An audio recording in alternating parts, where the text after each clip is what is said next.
Jika makhluk dari luar angkasa disebut alien, bagaimana jika kita yang menjadi alien di planet lain? Bayangkan perasaan pertama kali kita menjejakkan kaki di dunia asing, dengan budaya, ekosistem, atau bahkan peradaban yang benar-benar berbeda dari kita. Siapkah kita menghadapi kenyataan bahwa mungkin, di mata mereka, kita adalah makhluk asing yang tak terduga? Mari kita selami lebih dalam pertanyaan ini dan ungkap rahasia keberadaan manusia di tengah luasnya semesta. Ketika kita memikirkan kata alien, pikiran kita langsung mengarah pada makhluk asing dari luar angkasa, mungkin dengan wujud yang tidak menyerupai manusia dan berasal dari planet yang jauh. Tetapi, jika kita membalikkan perspektif ini, sebuah pertanyaan menarik muncul, apakah manusia juga bisa disebut alien jika kita adalah makhluk asing di planet lain? Sebuah pertanyaan yang tampaknya sederhana ini sebenarnya membuka ruang pembahasan yang sangat kompleks, melibatkan filosofi, sains, hingga pertimbangan sosial dan budaya. Di bumi, istilah alien seringkali digunakan untuk menggambarkan sesuatu atau seseorang yang asing, yang tidak berasal dari lingkungan yang kita kenal.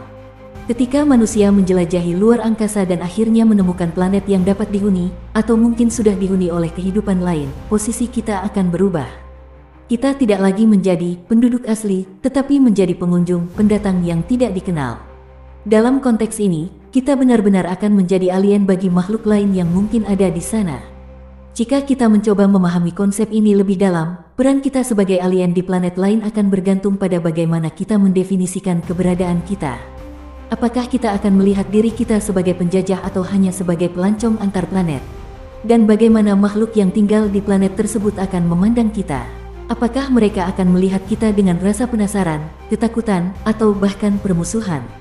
Semua ini sangat tergantung pada bagaimana pertemuan tersebut berlangsung dan bagaimana komunikasi dapat dibangun di antara peradaban yang berbeda. Dari perspektif biologis, keberadaan manusia di planet lain akan membawa implikasi besar. Tubuh manusia, yang penuh dengan mikroorganisme dan bakteri, dapat menjadi ancaman besar bagi ekosistem lokal planet tersebut. Sama seperti spesies invasif di bumi yang dapat menghancurkan ekosistem asli, manusia mungkin membawa dampak yang tidak terduga di tempat baru. Sebaliknya, lingkungan planet tersebut juga bisa menjadi ancaman bagi manusia, dengan mikroba atau patogen lokal yang belum pernah kita temui sebelumnya. Lebih jauh lagi, keberadaan manusia sebagai alien juga membawa implikasi filosofis yang mendalam. Selama ini, manusia memandang dirinya sebagai pusat alam semesta, sebagai makhluk yang paling maju secara intelektual. Namun, jika kita dihadapkan dengan peradaban lain yang jauh lebih maju, posisi kita dalam hierarki kosmis akan terguncang. Kita akan dipaksa untuk melihat diri kita dari sudut pandang makhluk lain, dan ini dapat mengubah cara kita memandang peran kita di alam semesta. Dalam konteks sosial, kita juga harus mempertimbangkan bagaimana peradaban manusia telah berinteraksi dengan peradaban lain sepanjang sejarah. Ketika bangsa-bangsa Eropa menjelajahi dunia baru pada abad ke-15 dan 16, interaksi mereka dengan penduduk asli seringkali berakhir dengan penaklukan, eksploitasi, dan kehancuran budaya lokal. Jika pola ini terulang di tingkat galaksi, manusia mungkin akan dianggap sebagai penjajah antar bintang, alih-alih pelopor pengetahuan dan eksplorasi. Namun, ada sisi optimis dari kemungkinan ini. Kehadiran manusia di planet lain dapat membuka peluang untuk berbagi pengetahuan, budaya, dan teknologi dengan peradaban baru. Dalam skenario terbaik, kita bisa menciptakan hubungan yang harmonis dan saling menguntungkan dengan makhluk luar angkasa. Tetapi untuk mencapai hal ini, kita harus belajar dari sejarah kita sendiri dan memastikan bahwa kita mendekati kehidupan lain dengan rasa hormat, bukan rasa superioritas. Pada akhirnya, istilah alien hanyalah sebuah label yang kita gunakan untuk menggambarkan sesuatu yang asing dan tidak dikenal. Tetapi dalam skala kosmis, semua kehidupan di alam semesta sebenarnya saling terkait. Kita adalah bagian kecil dari sesuatu yang jauh lebih besar, sebuah jaringan kehidupan yang meluas melampaui batas-batas planet kita. Jika suatu hari kita benar-benar menemukan kehidupan di luar bumi, pertanyaan tentang siapa yang sebenarnya alien akan menjadi kabur. Yang lebih penting adalah bagaimana kita memahami dan menerima keberagaman ini sebagai bagian dari keberadaan kita di alam semesta. Dengan cara ini, kita tidak hanya akan menemukan jawaban atas pertanyaan tentang kehidupan lain, tetapi juga menemukan lebih banyak tentang diri kita sendiri. Ketika kita berbicara tentang alien, definisi ini sebenarnya lebih menggambarkan persepsi kita daripada realitas objektif. Istilah alien diciptakan oleh manusia berdasarkan keterbatasan sudut pandang kita sebagai makhluk penghuni bumi. Dalam konteks kehidupan lain di planet asing, manusia juga tidak lebih dari makhluk asing yang membawa sistem biologis, budaya, dan cara berpikir yang mungkin sepenuhnya tak terjangkau oleh penghuni lokal, jika mereka ada. Tetapi yang lebih menarik adalah implikasi mendalam dari sudut pandang ini, yang menyentuh aspek eksistensial, metafisik, dan bahkan etika. Misalnya, jika kita adalah makhluk asing bagi planet lain, kita membawa serta warisan dari peradaban kita. Kita membawa sejarah peperangan, eksploitasi sumber daya, dan dominasi terhadap lingkungan kita sendiri.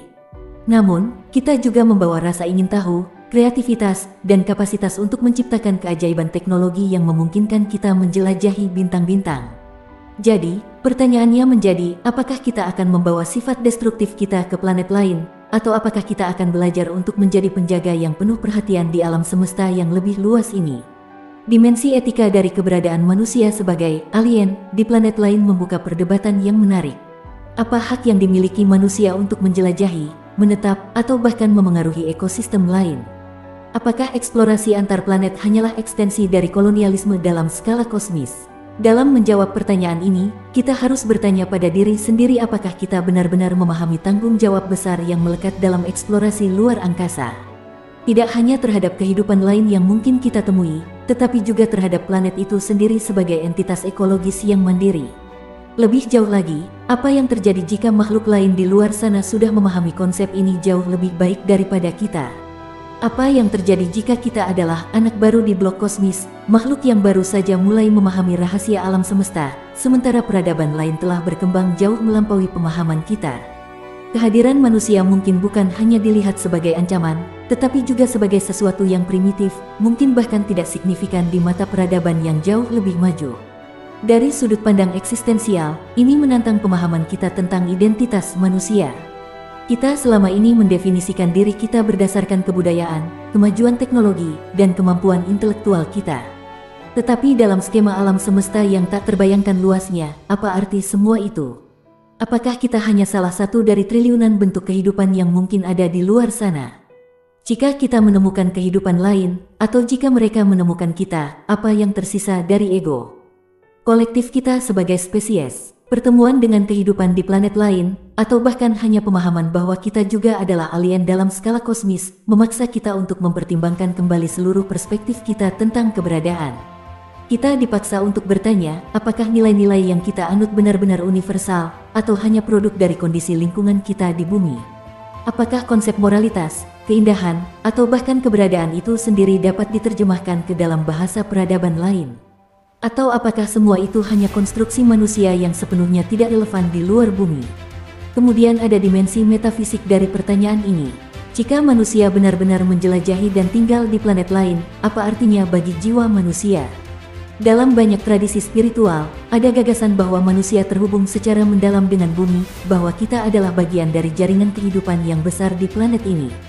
Ketika kita meninggalkan bumi, apakah kita juga meninggalkan esensi ini? Apakah kita menjadi sesuatu yang berbeda, sesuatu yang kurang manusia dalam prosesnya? Pada akhirnya, keberadaan kita sebagai alien di planet lain lebih dari sekadar eksplorasi luar angkasa. Ini adalah refleksi dari siapa kita, apa yang kita hargai, dan bagaimana kita memahami tempat kita di alam semesta. Kita adalah makhluk yang selalu mencari, selalu bertanya, selalu berusaha melampaui batas-batas yang ada. Tetapi dalam pencarian kita harus ingat bahwa setiap langkah maju membawa tanggung jawab yang besar. Menjadi alien, dalam arti kosmis, adalah kesempatan untuk belajar, berkembang, dan mungkin menemukan cara baru untuk hidup yang lebih harmonis, tidak hanya dengan alam semesta, tetapi juga dengan diri kita sendiri. Jika kita benar-benar menemukan kehidupan di luar sana, atau jika kita menjadi penghuni baru di dunia yang jauh, semoga kita melakukannya dengan hati yang penuh rasa hormat, pikiran yang terbuka, dan pemahaman bahwa kita adalah bagian dari sesuatu yang jauh lebih besar daripada yang bisa kita bayangkan. Jadi, Sobat Literasi, saat kita memandang ke langit malam dan bertanya-tanya apakah ada kehidupan lain di luar sana, mungkin kita juga harus bertanya, bagaimana kita ingin dikenal jika suatu saat kita bertemu mereka? Sebagai penjajah, atau sebagai pembawa kedamaian? Jangan lupa bagikan pendapat kalian di kolom komentar, jangan lupa like dan subscribe untuk eksplorasi pemikiran lainnya di video selanjutnya.